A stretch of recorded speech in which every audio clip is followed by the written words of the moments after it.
Welcome to First and Now, your weekly look inside the Lions Den, presented by Coors Light, the official beer and chill choice of the BC Lions. Get ready for highlights, exclusive interviews, and a preview of this week's big game. Now, here are your hosts, Nick Kowalski, Bob Marjanovic, and Matt Baker. Calgary brings the blitz, work quick hitter, and it's caught by McInnes. 10, 5, touchdown BC Lions. Nathan Rourke hits Justin McInnes. Rourke play action. He's going to take a shot right down the middle. He's looking for Barry Hill. Oh! Are you kidding me? Stanley Berryhill stuck out his left hand and made an unbelievable diving catch at the 27-yard line. My, oh my! That is unreal. Yeah, Moj going Dave Niehaus there in Calgary. First and Now is the official BC Lions podcast and radio show on 730 CKNW. Also presented by World Vision Canada. Join the BC Lions at the Walk for Water event on October 5th at McLeod Stadium in Langley. Find out how you could win a 2026 road trip for two with the team by participating. Visit bclions.com/6K for details. Matt Baker alongside the Moj and Nick Kowalski. And fellas, not too much to talk about this week, but we're going to get by, I think. Moj, what's happening? Not much. Nikki, good week for you? Yeah, where do you want to start? Friday or Monday? Well, I was going to say a lot of good visuals you were cutting in Calgary. Head to our YouTube page. The cinematic recap is outstanding. Fun game for you to shoot, no doubt. Yeah, when the offense puts up 52 points, 21 before you can blink. It was a good day. How about the defense? Couple of picks. Yeah. Right? It was just... everybody was feasting. Even one of our guests tonight, Riley Pickett, was this close to the end zone. In fact, I called it a touchdown, and I stopped like halfway through. I thought he was going to get in, but he got stopped at the 1 yard line. Well, if you watch that recap, Riley Pickett almost comes directly into my camera. You were about a couple feet away from me, and I held strong. Would have dealt with the damages later, but... it's good. Yeah. By the way, we're at Boston Pizza Guildford. Our good friend Yash, as always, taking care of us.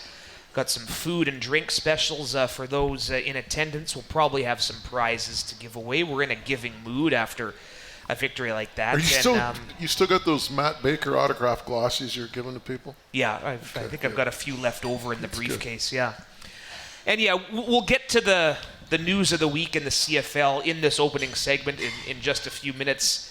Riley Pickett, we just mentioned him. He'll join us a bit later on, as will punter Carl Meyer. It's a specialist edition of First and Now. Whoa. Pickett's no longer a specialist. He's a fullback. Well, he does a little long snapping here and there. No, he's officially fullback. He's an offensive player. He's one of the best players on teams, too. Yeah. I'll put that out there. So he's a jack of all trades. You guys are both right. He's got a lot of spaghetti there on his plate, too. Might have to dig in here and during the commercial breaks. But yes, we're talking about the Calgary Stampeders and the big victory last Friday in Calgary.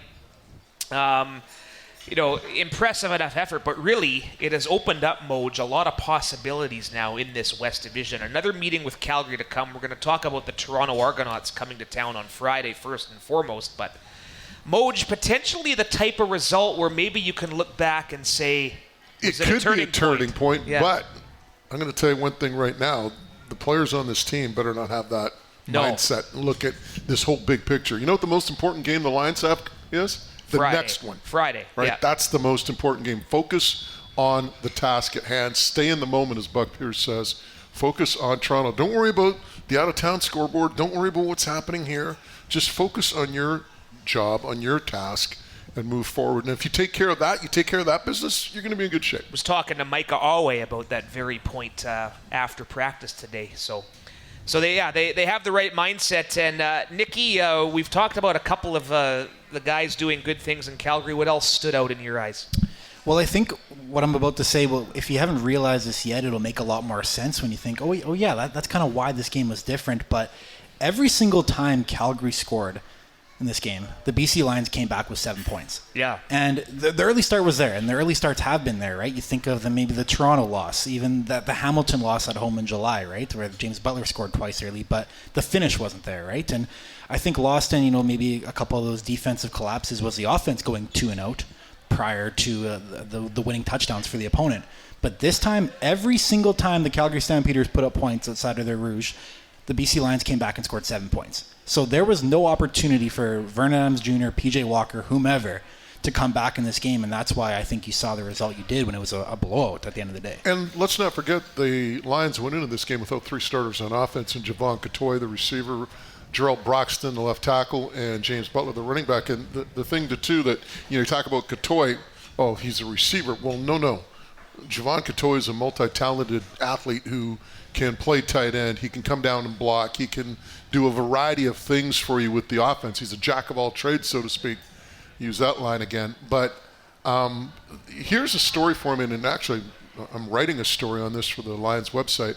That offensive line and the job that Paul Charbonneau's done with it it's amazing, because I think I did the numbers. I want to say 8 different combinations this year. 10 different linemen have suited up and started for this Lions team. Everyone talks about consistency with the offensive line.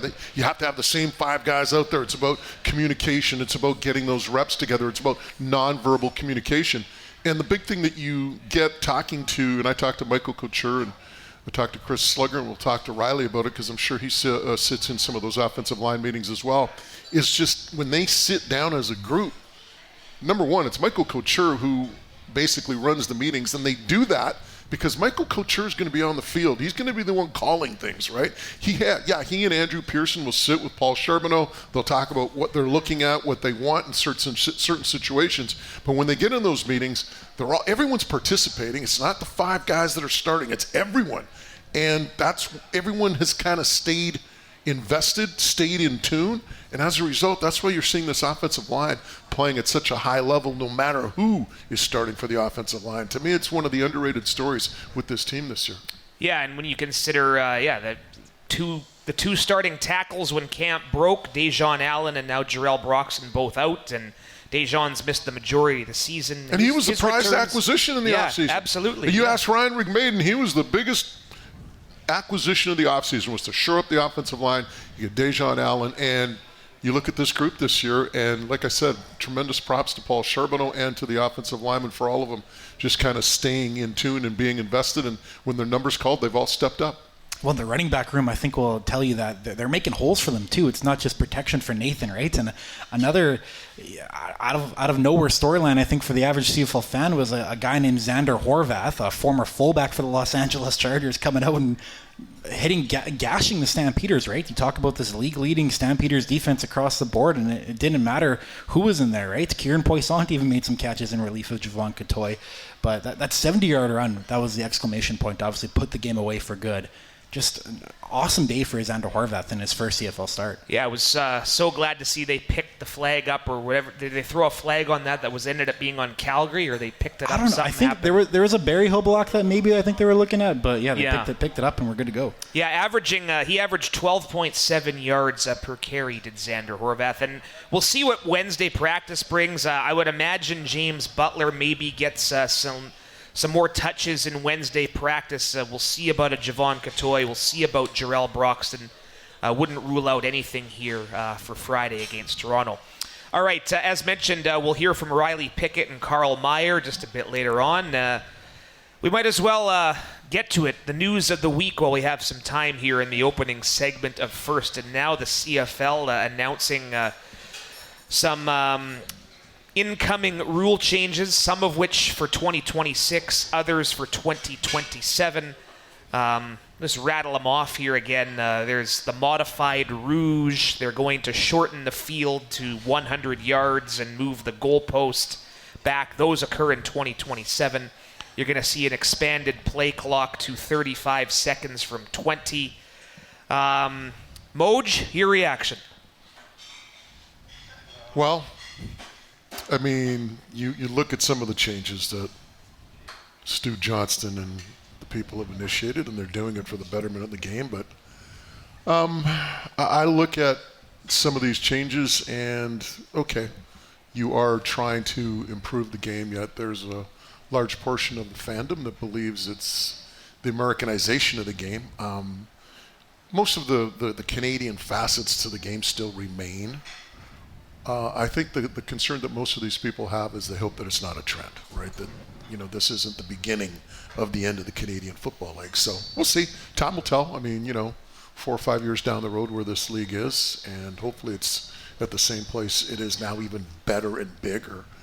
We saw Nathan Rourke get upset, and I can understand that. To me, I think the process might have been flawed in the sense that they didn't include players and coaches and general managers in it, especially players and coaches. I mean, they're the ones playing the game and coaching the game. I think it would have been a tremendous resource to have, but hey, it is what it is. Yeah, I'm with you there. And so the modified rouge, no more single point on a missed field goal attempt that goes wide of the goal posts. If a field goal's missed and it's downed in the end zone, same with a punt and a kickoff, there will still be a single point.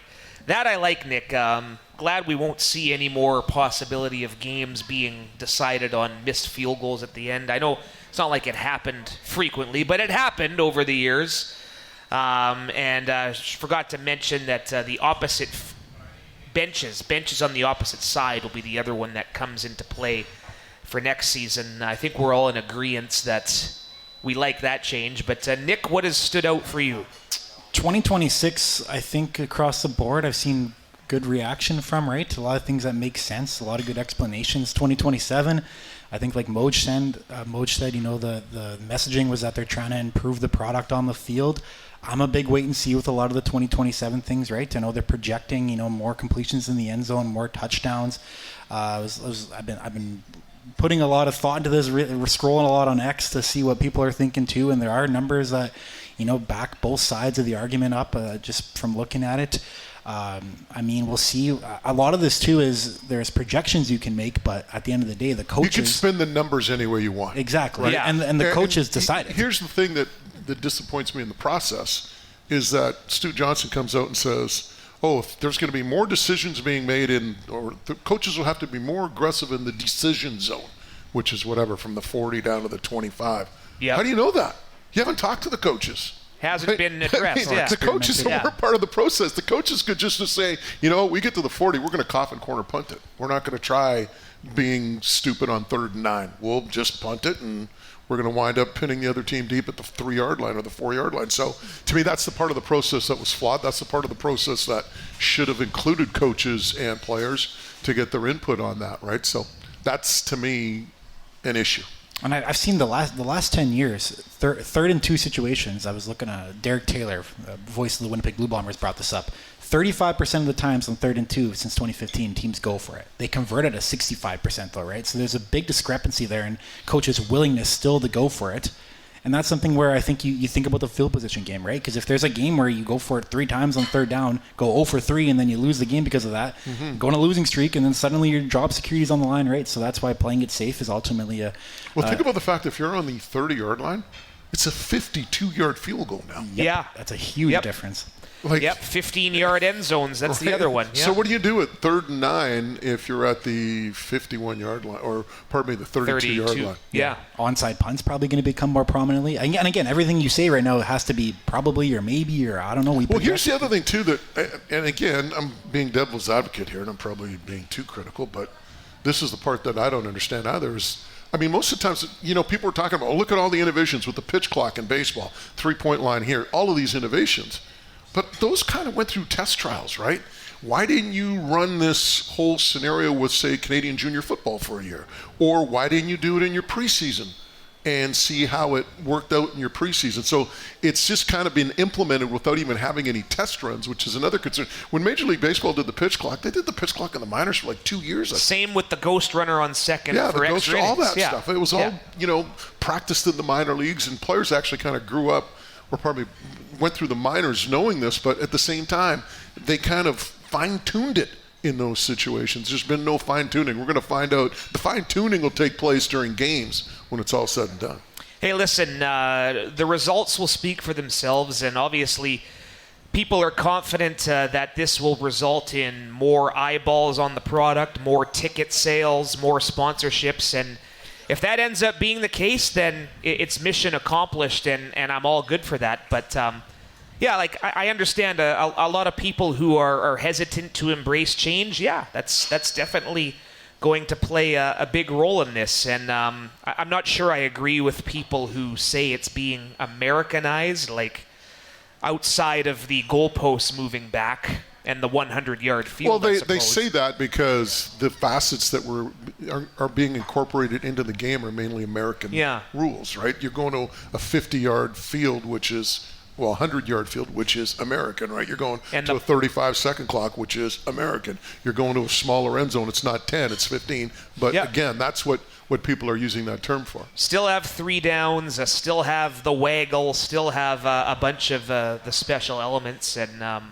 I guess in closing, it's made for an interesting week. People are talking CFL. It's worked, yeah. Like that's the thing. I mean, it's gotten people to discuss the league and, you know, what they like and what they don't like. And that's the big thing. Anytime you want to have improvement, you have to have dialogue. You have to have communication. And hopefully Stu Johnson and the people at the CFL office have listened to not only the people that have supported this, but also the people that might be against it, and hearing what everybody has to say and trying to take that moving forward. And, you know, there's still so many other areas where the league can improve, right? I mean, to me, technology, right? I mean, websites, apps, all of those things. Fantasy, there's so many different areas where Stu Johnson and the CFL crew can look at things to, you know, grow the game. I mean, how about EA Sports? I've harped on this forever.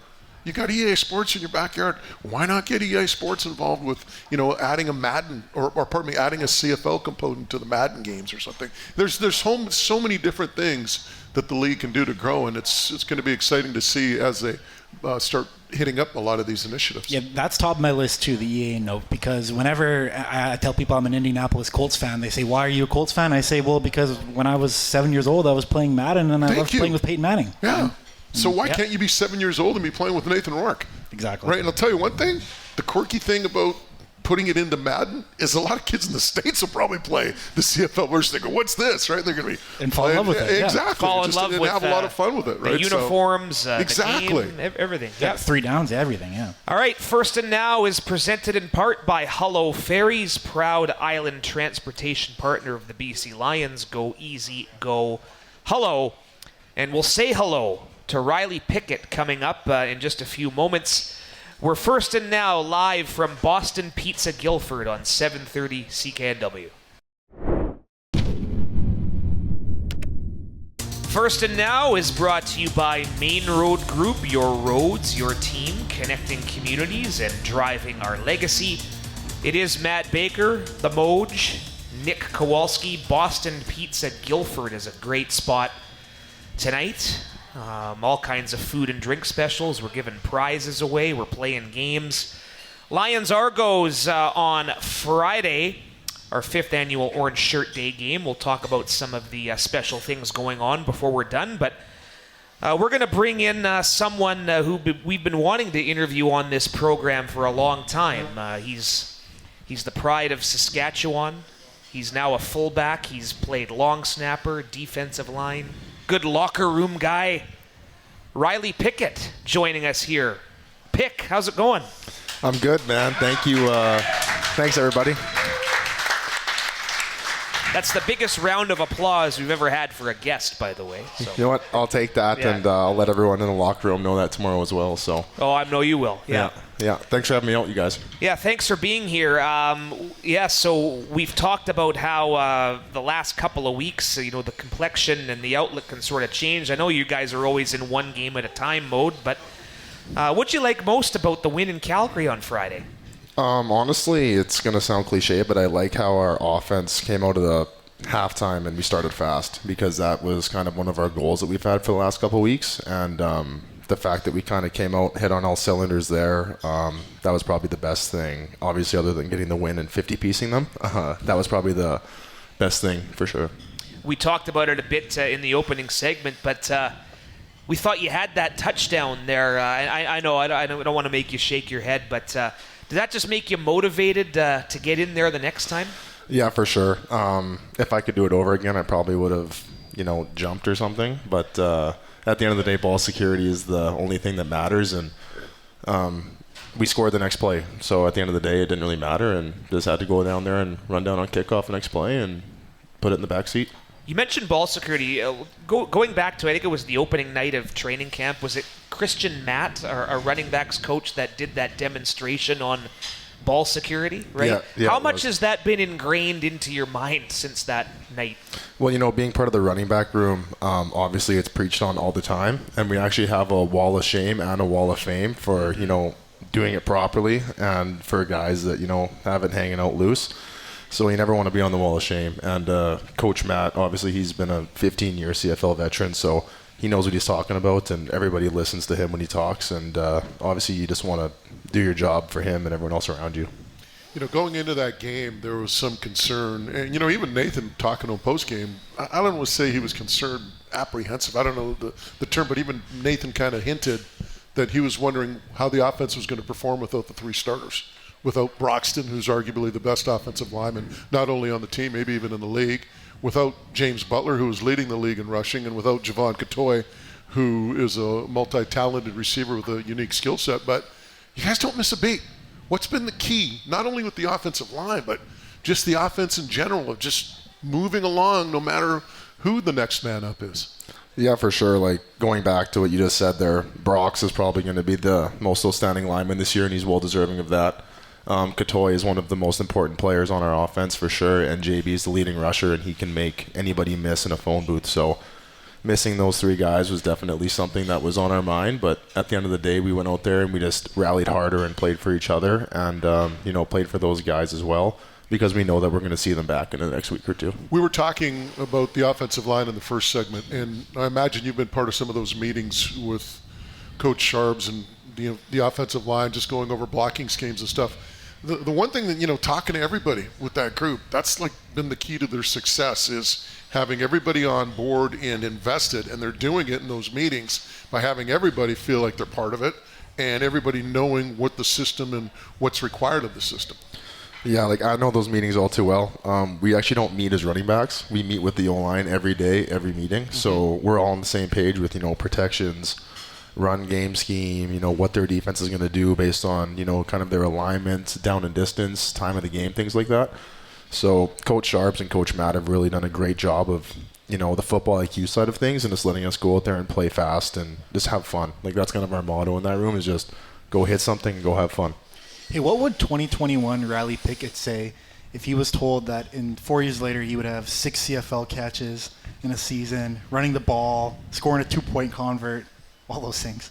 I would say, pinch yourself and wake up. It's pretty crazy. But at the end of the day, I just love football. So, whatever I can do to keep playing and helping my team win, I'll do whatever it takes. Do you want to go? Let's go back down memory lane a bit. So, Sask Huskies, right? I was looking at a photo of you earlier. Boo. Why boo? Yeah, how was that? How was the UBC game? How was the home opener? How was the Bison's game? Yeah, my Bison's got them. We 50-pieced UBC in our homecoming game, so that was nice. I knew that was coming. And then what happened against the Bisons? Cost me $10 with Ringland too. You didn't even bet me anything. I didn't see you. Yeah. I avoided you. Yeah. What about enough. Cherry? Was he out on it or what? No, Cherry wouldn't bet. I can't even blame the refereeing, because usually the refereeing in Saskatoon's good for like 10 points, but they crushed us, so I can't even blame the officials. Yeah, no, for sure. And then, the Manitoba plays good at home, man. I've lost a barn burner there once in my career as well. But, anytime that they come to the doghouse, it's usually a different story.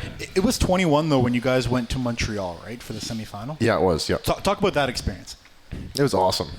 We played the Caribbean in the national semifinal, and we didn't let in a single touchdown.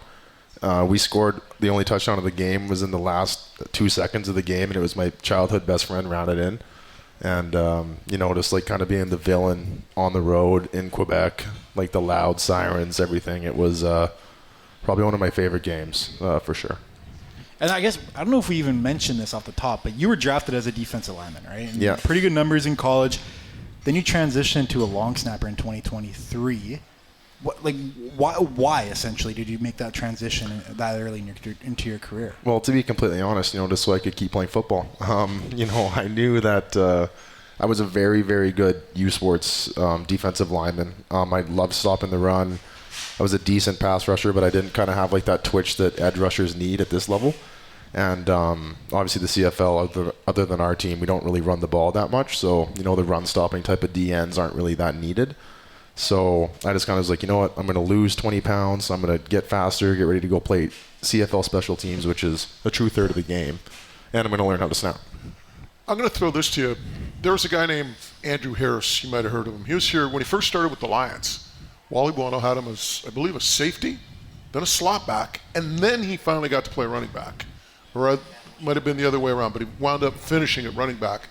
The whole time he was here, he always believed he could be a running back, and he persevered through that adversity of, trying to play safety and then trying to play slot. You never, I don't think you were a fullback ever, right? Never. I could understand like persevering and, you're playing the position you wind up, playing when you're in college or whatever, but you never played fullback. What kept you going through all of this and, winding up as a fullback? I just love the lifestyle of being a football player, like being in the gym in the off season, grinding, doing self-care, just like kind of eating well. Like it's hobbies for me. It's not just like my job. It's like, this is what I want to do. So I kind of was just like, do anything I can to, play a decade, hopefully, in the league. So that's kind of just like where it all came from. How's the learning curve been? Last year it was a little bit tougher because I was in the offensive room for the first time, kind of learning from Mackie and like learning all the terminology and like how to like do all these types of blocks and stuff. But this year, Buck and Charbs and Coach Matt have been awesome, and I've been having a lot of fun. Couple more minutes with BC Lions fullback Riley Pickett, year 4 with the organization. Another big test this Friday. We don't need to be reminded what happened last time we played the Toronto Argonauts there at BMO Field. What are some of the keys to turning the tide this time around? Just go out there and play our brand of football, honestly. Just worry about us. Prepare like we have been preparing the last few weeks. Obviously, Mo was just hinting on it earlier. We can't look ahead of anything or do anything like that because we do owe these guys one, and they're a desperate football team, and they're coming in here to win this game, and we need to go in there and answer the bell and end their playoff hopes. 3 of 4 home games in the regular season at BC Place, at Save-On Foods Field. You talked about the Bisons having a home field advantage. How much is the team going to feed off that? Being in front of the home crowd, the games get more important. Should have a couple of pretty good crowds.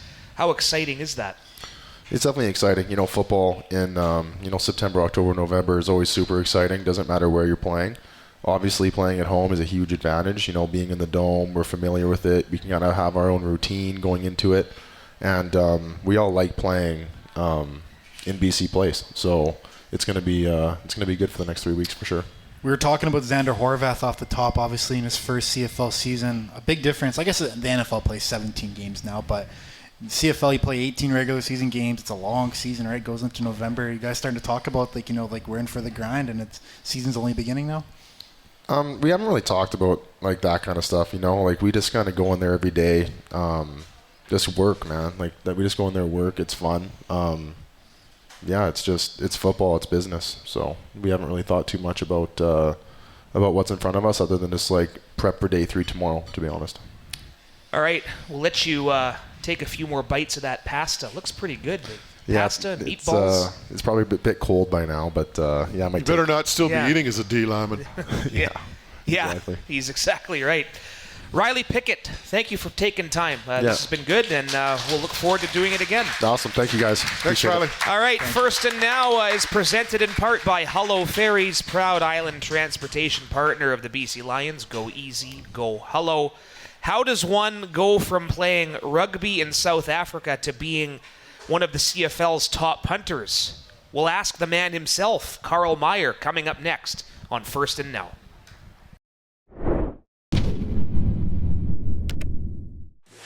The playoff push is on, and your BC Lions are back at Save-On Foods Field at BC Place, Friday, September 26th at 7 p.m. to battle the Toronto Argonauts. Celebrate Indigenous culture all night long with live music, food specials, and a special atmosphere you won't want to miss. The first 10,000 fans through the gates get a free orange BC Lions t-shirt. Tickets start at just $19. Be part of the playoff push. Get your seats now at bclions.com.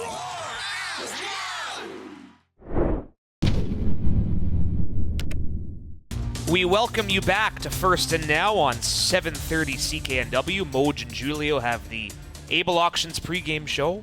6 o'clock on Friday. Lions hosting Toronto. more on what to expect in our 5th annual Orange Shirt Day game before we're done. We will likely get to some Kowalski trivia, but we're going to welcome in another special guest. We're live at Boston Pizza Guildford. Shout out to our pal Yash for taking care of us as always. Plenty of good menu items, drink specials tonight for those in attendance. BC Lions punter Carl Meyer has been good enough to join us here. 2nd year with the organization. How are you? Yes, sir. I'm good, thank you. Thanks for having me. Well, how's this year been for you? We talked a bit before about how last year learning the ropes on the practice roster, Touchdown Pacific was your CFL debut. Has it come a little bit more natural this year? Yes, definitely. It's been a lot more fun now that I'm actually involved with the team. Last year, like we said, was definitely such a great learning experience for me. I was just that competitive age. I wanted to play right off the bat, but it was my first year ever playing football, so there was some things that needed to be learned and figured out for the punting position, and I feel like I did that and had a good way to go attack the off season coming into this season, and I feel like it's paid dividends. Take us through the journey of being a rugby player in South Africa to being a punter in the Canadian Football League. It's truly a crazy journey. Definitely, it's been a journey of faith. I was playing rugby in South Africa, ended up playing professionally in Wales for a couple of years, came back home for about a year, and then came to America and played for New Orleans in the MLR, expecting to finish my rugby career out there, potentially do some coaching, maybe help grow the sport in America. And then our GM, funny enough, was the one who brought up football. We were right next to the Saints. We had a good sort of relationship with them, and we had a player the year before I came actually get a mini camp workout. So he kind of brought that up. He was like, man, if you come here, we can maybe see if the kicking can translate. And I was like, okay, that sounds cool. I'll get a football and start trying to kick it. And then that was end of 2019, beginning of 2020 into COVID. And then everything sort of shut itself down. And then I didn't really think too much of it. But just decided to maybe in the off season just keep kicking a football just in case maybe something popped its head up. And every year in the off season, I had someone somewhere come out of what felt like the woodworks while I was kicking on a field with some football tie, asking me who I played for, all these different things. And I was like, I'm actually a rugby player looking to maybe transition to football.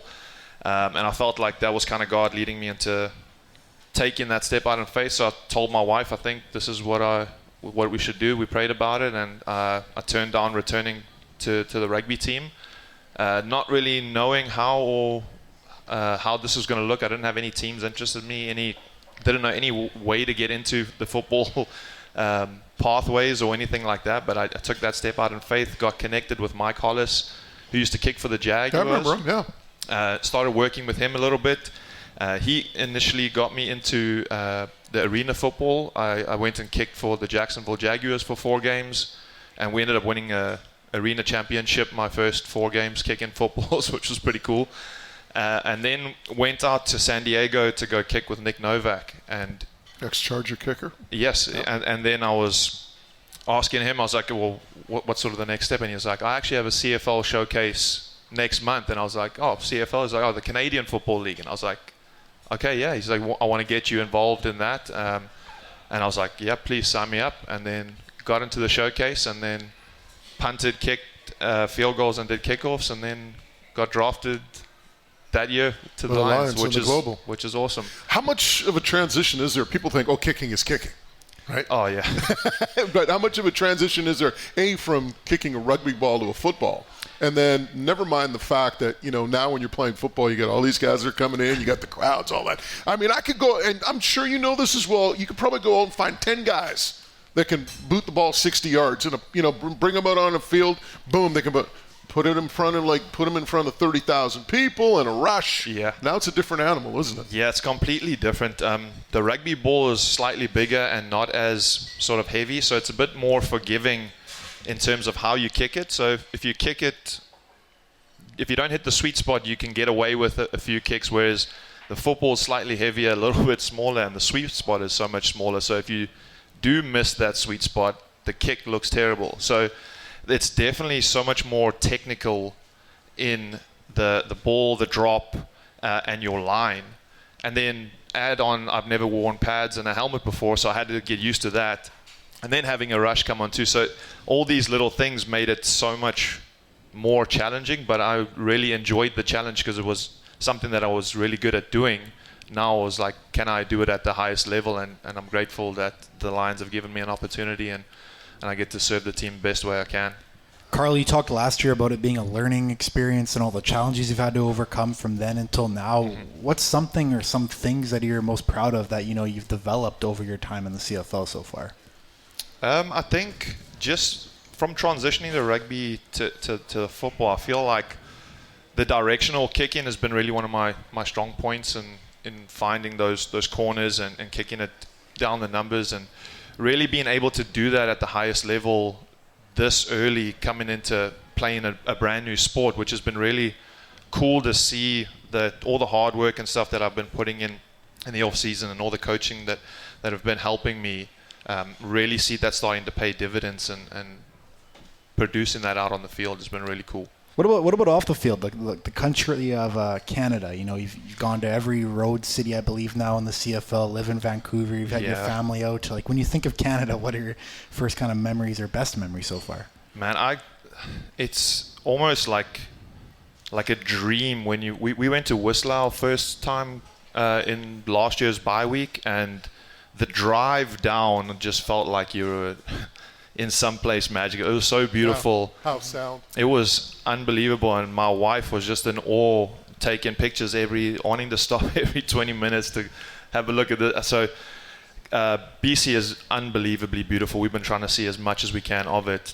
And then getting to go see all different kinds of Canada when we were traveling has been pretty cool, but I'm definitely loving BC. It's so beautiful. One of the places you've spent some time, you mentioned New Orleans. For people that don't know, you were house sitting for actress Jennifer Coolidge. Talk a little bit about that and how much fun that was, because if you go to your Instagram page, you guys got like Halloween photos together. You guys like buds. Stifler's mom, you're talking about? Yes, Stifler's mom. Okay, the White Lotus. Yeah. 2 seasons on the White Lotus. That's all my wife. She started working with Jennifer Coolidge, and her career just blew up. And my wife was dog sitting and house sitting at the time, and that's when we just kind of initially first met. So our first date, I actually picked her up from the house, and I was kind of thinking, man, is this your place? And I was like, no, this is Jennifer's house. And then I got to meet her and got to really spend some time with her, and she's just as funny as she is on screen, off screen, and just such a generous and down-to-earth lady. It's been a really cool experience. Get her up for a game now. I would love to. She loves Canada. From what she's told us, all of her experiences shooting down here, she really loves out Canada. So we'll have to try and get her out here definitely for a game. Yeah, it's a great story. Hey, before we let you go, a minute or two more with Carl Meyer, BC Lions punter. How excited are you for this stretch drive, and what's the ceiling for this team? Expecting to be able to make some noise here as we push toward the playoffs. Absolutely. I think it feels like we're hitting stride at the right time. In all sports, you want to be starting to hit the right strides towards the end of the season. I feel like we're finding all the right pieces are starting to sort of fit itself together, offensively, defensively, special teams, like Pick saying, like it is a third of the game, and the importance of all three functioning together really puts you in the best position to continue to win these games, because you look at all the results from weekend to weekend. Any team can beat any team on any day. So it's just showing up with that mentality of we've got to take it 1 week at a time, and I feel like we've been doing a great job at that. And the competitiveness in practice just keeps us that much sharper as we're coming into these final stretch of the games, which I think is just going to be great for us in I got one for you before we let you go. Like, you were a rugby player. I mean, we saw you take out, I think it was it Addison in Ottawa? You got the flag there with the penalty. So, like, I mean, there's that, you got that in your blood. You know, you like that. Is there any time where you kind of think to yourself, maybe I want to do a little bit more? Initially, I thought I would. When I made the transition, if I was a little bit younger, I'd love to be on the offensive side of the ball. I thought, you know, I had some pretty good hands. I would love to maybe try the tight end position, something like that. But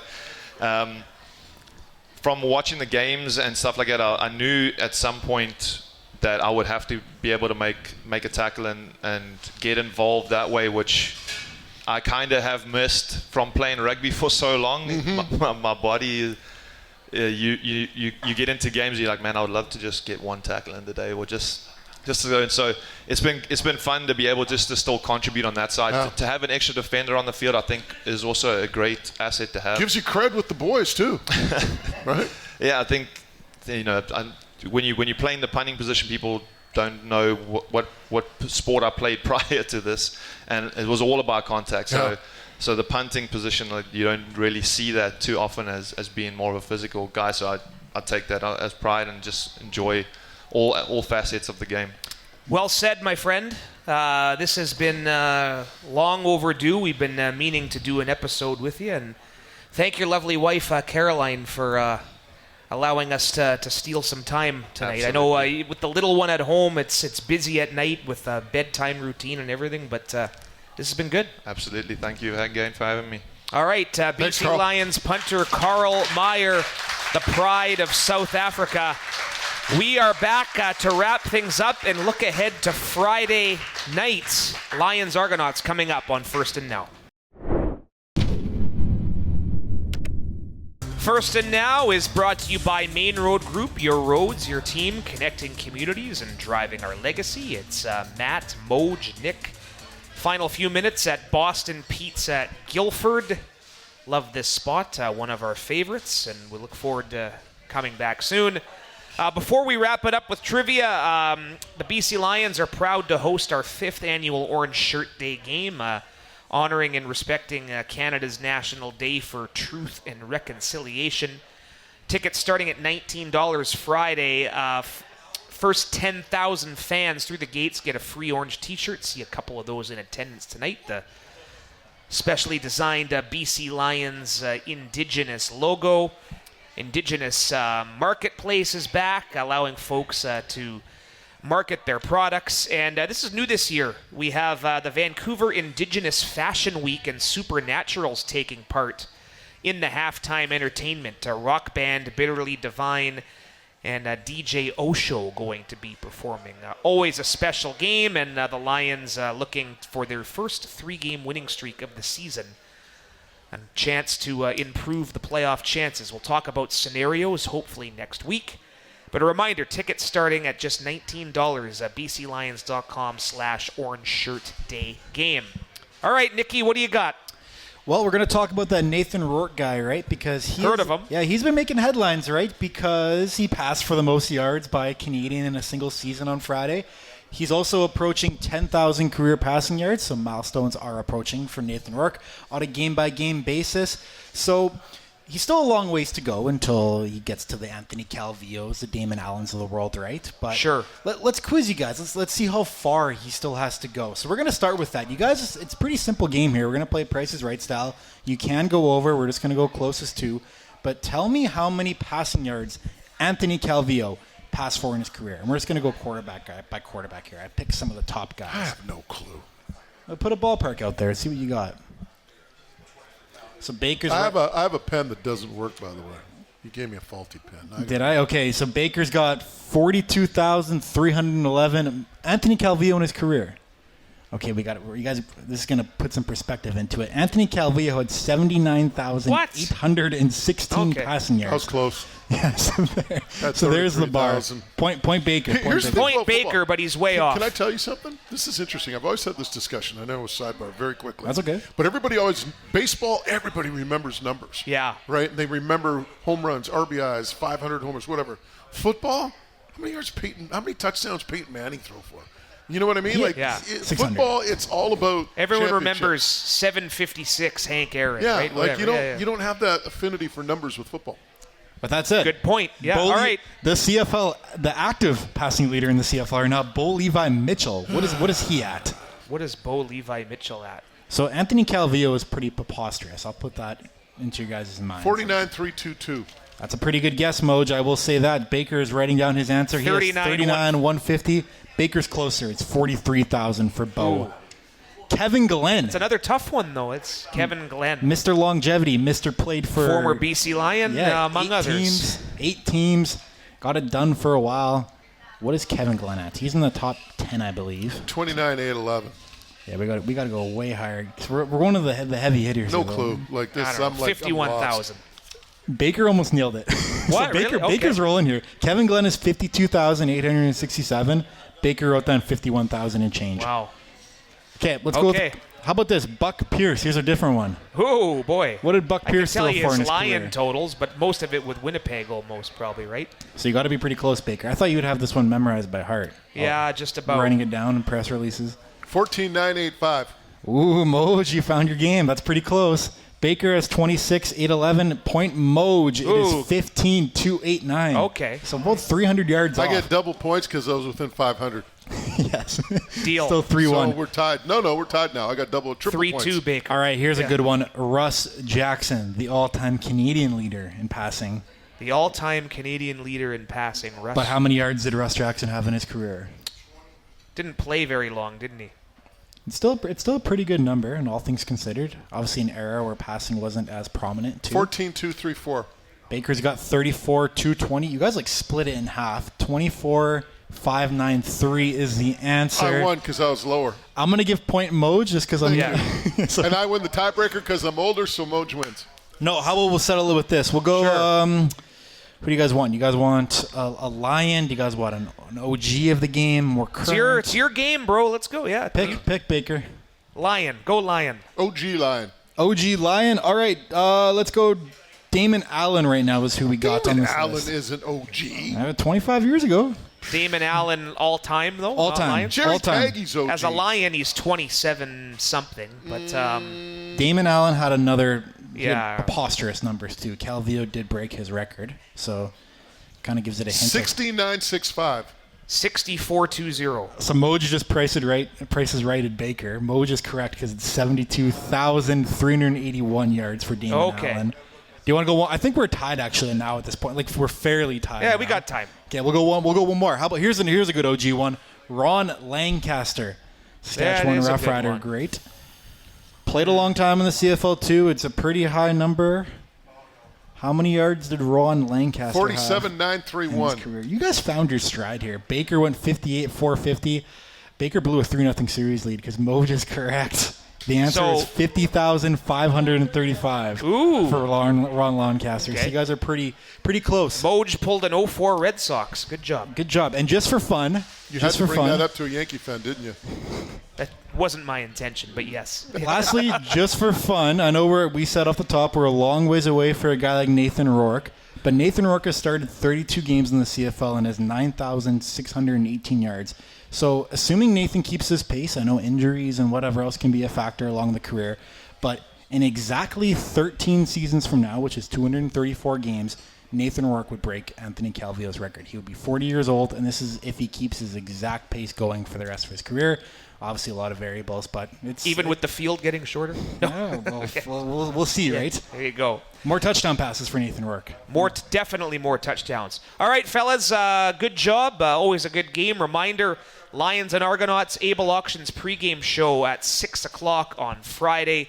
We thank all our great fans for coming out to Boston Pizza Guildford tonight. For those listening on the podcast, we'll have a special bonus for you in just a minute or so. But until next time on First and Now, we thank you for listening. Lions Argonauts, Friday night.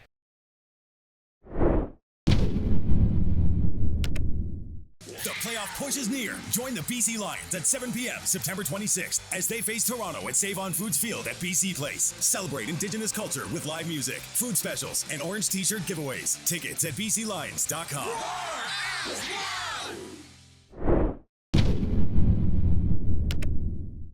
All right, for those listening on the podcast, we have our weekly bonus segment. We have Cam Tucker from BCLC and PlayNow.com joining us here. You see him inside BC Place alongside Katie Hamilton, among others. How are you, sir? I'm doing great, fellas. How about yourself? Good show tonight. Good, yeah. 49ers are still in first place, so despite I might be suiting up for them at one point given all the injuries, but... Anyway, we're not here to talk NFL. Lions, Argos. Let's start off. Why don't you give our listeners a little bit of a refresher on some of the lines, totals, and odds going on right now? Yeah, so I mean, sports betting is kind of a niche thing. It's got its own kind of language. It takes a while to understand, and it can be intimidating for people. So I think that for something like the point spread, you're essentially looking at a bet on the margin of victory, and it's a number that is set by the odds makers to determine the gap between two teams. So, for instance, the BC Lions against the Argonauts, the Lions are favored by 9.5 points, and the way that you would see this on PlayNow is minus 9.5 for the Lions, plus 9.5 for the Argonauts, and you're essentially betting if you think that the Lions are going to win the game by 10 or more points, you bet on the Lions point spread. If you think the Lions are going to win, but maybe they're not going to win by 10, then you go with the Argonauts to cover. For total points, you're essentially making a bet on the total points scored between two teams in the game. So last week against Calgary, the over-under was 55.5. And Lions almost hit that themselves. The Lions almost hit that on their own. And so the Lions and the Stamps combined, I think it was for like 76 points or something like that, 75 points. So the over hit very comfortably. You only need 56 points for the over to hit.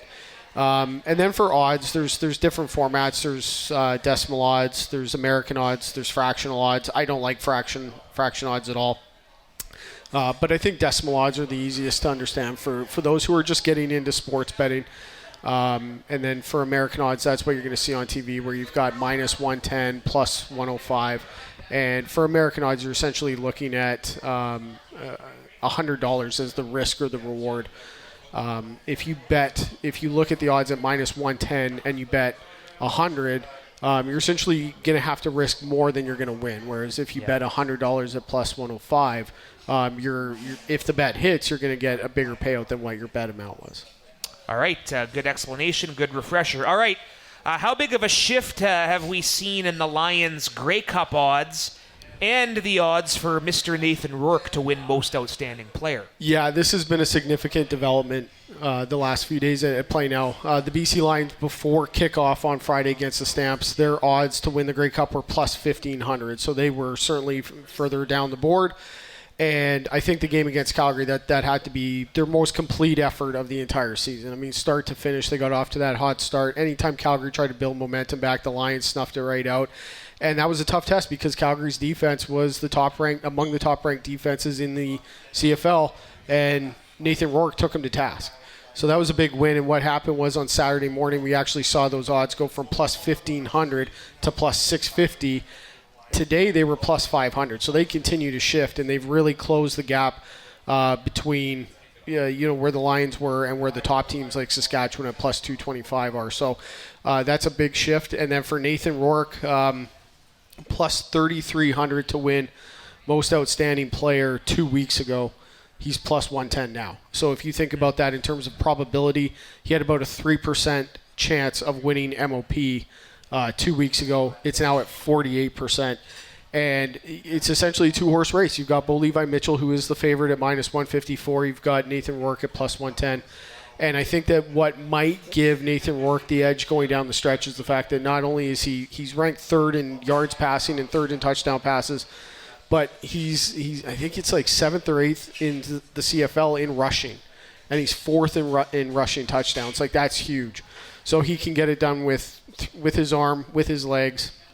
And I think that his ability to run the ball might be what gives him the edge these next few weeks. Winning football games, that helps too. Getting into the postseason, those are crucial aspects. When it comes to award season 2. What are we looking like on Friday when it comes to the BC-Toronto game and where the odds are shaping up? Yeah, big spread on this one. The Lions actually opened as 10.5-point favorites. Now, what we saw throughout the course of the day is, they opened at 10.5-point favorites. The line is shifted to 9.5 points.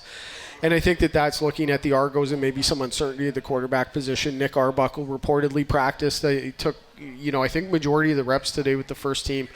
And so that's definitely impacted the line a little bit, that news coming out of Toronto. And the early numbers that we saw were, we're getting the bigger money on Toronto right away. That will change as we get closer to game time. But certainly that's the Lions favored by quite a bit. And, the over-under is 57 points. That's a big number, and the Lions right now, the over has hit in 8 consecutive games. So, I mean, their offense is putting up a lot of points, and, they play big play football. They lead the CFL in big plays, and I think that's one of the reasons why the total is so high, but also why we've seen Nathan Rourke's MOP odds really shift towards him the last couple of days. And lastly, Cam, what do you got your eyes on Friday when it comes to custom picks and what are you cooking up for the bet boost? Yeah, we're still cooking this one up in the lab, but I would say that look out for Nathan Rourke player props for this one. He's on a hot streak right now, and then looking at probably going to look at the BC Lions money line, and I think we got to look at the total. I think that this is becoming one of the bigger stories of the season, at least from our perspective at PlayNow. The fact that the over is hit in 8 consecutive Lions games, that's big. That's quite a streak, and we'll see if that maybe continues on Friday. Yeah, a little rain in the forecast. Could be a closed roof. You never know. The elements will not be a factor. And if it is Nick Arbuckle, then maybe a good old-fashioned shootout on Friday night. All right, sir. Thank you for this, and we will talk again next week. Yeah. Ahead of another matchup with Calgary. All right. Yep. Thanks, guys. Cam Tucker from BCLC and PlayNow.com. And we're back next week on First and Now.